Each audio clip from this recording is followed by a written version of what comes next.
armas, batallas y hombres que cambiaron el curso de la historia. Esto y mucho más en Bellum Artis Historia Militar.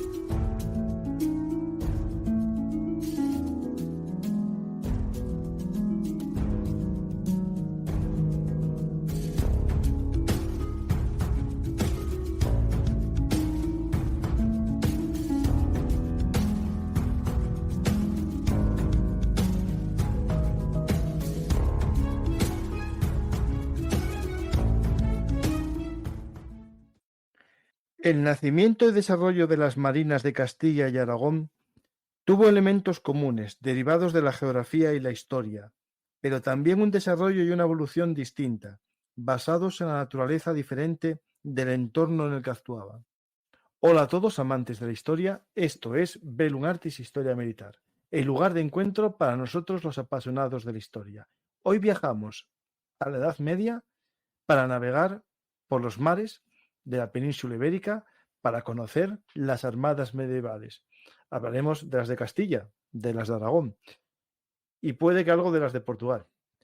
Empezamos el programa. ¿Alguien dirá que te olvidas de Navarra? Bueno, es que muchas armadas no tuvo. Empezamos el programa. Para ello contamos con la ayuda de un amigo que seguro que más de uno conocéis y diréis, pero Guillermo se acaba de confundir de siglos. Sí, nos lo va a explicar, que le gusta también lo antiguo y medieval. Hola Guillermo, ¿qué tal?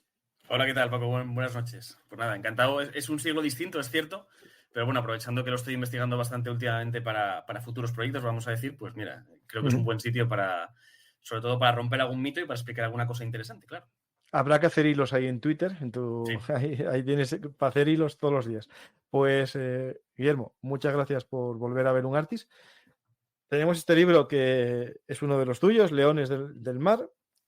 No va exactamente de ese tema, es un poco posterior, pero deriva, es decir, lo que los marineros medievales y marinos medievales aprendieron les sirvió a estos leones del mar para cursar todos los océanos, ¿no? Nos vamos a ir a navegaciones casi por la costa, ¿no? Siguiendo los cabos y bahías, ¿no? Y no vamos a hacer grandes travesías oceánicas, pero sí que todo eso que aprendieron, y como dice el libro de mi amigo Carlos Canales también, Mar de Viento, los orígenes de la Armada Española, el Mediterráneo y el Atlántico son mares distintos y esa unión de los dos mares, ¿no?, crea unos marineros que son los que descubrieron el mundo, ¿no? El nuevo mundo y, bueno, y dieron la vuelta al mundo también junto con sus vecinos portugueses, ¿no? Pues Guillermo, muchas gracias por todo. Hiciste muchos programas aquí conmigo en Bellum Artis. Comenzamos haciendo programas sobre los navíos de línea, hicimos sobre Alaska, hicimos también los Leones del Mar y hace poco el de Anclas, ¿no? Basado en tu último libro sobre la infantería marina española en el siglo XVIII. Este es tu currículum para que la gente te conozca si no te conocen y tu Twitter, que es magnífico, se llama Guillermo Nicieza como tú, y que te sigan también. Pues Guillermo, vamos a navegar en barcos a vela, como dicen por aquí, porque muchos de ellos, claro, veremos que posteriormente se conocen como barcos mancos, ¿no? Gran parte de los barcos, porque solo iban a vela, pero en este momento la vela y el remo era casi a veces hasta en el Atlántico como algo parejo, ¿no? Iban juntos la mano, ¿no? Sí, bueno, hay que tener en cuenta cuando hablamos de marinas medievales, bueno, el primer mito que yo diría que hay que hacer muchísimo hincapié es ese de que, en fin, Castilla descubre América por casualidad. Bueno, no, iba a ser Castilla o iba a ser Portugal. Eran las dos grandes potencias navales.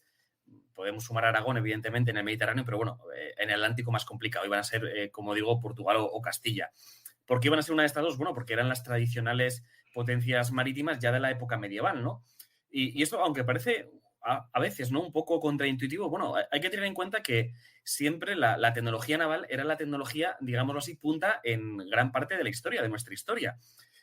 Alguna vez he dicho que era el equivalente a la NASA, ¿no? O prácticamente a los viajes, pues eso, en cohete o o demás, ¿no?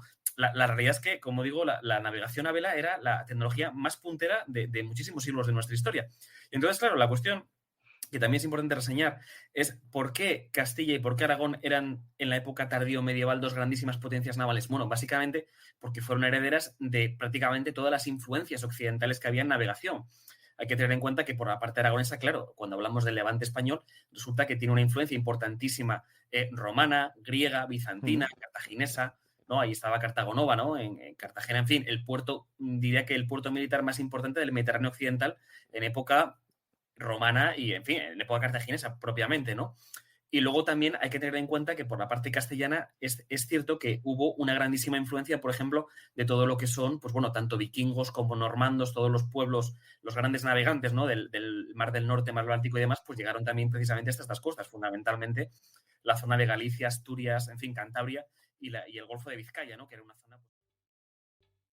¿Te está gustando este episodio? Hazte fan desde el botón Apoyar del podcast de Nivos.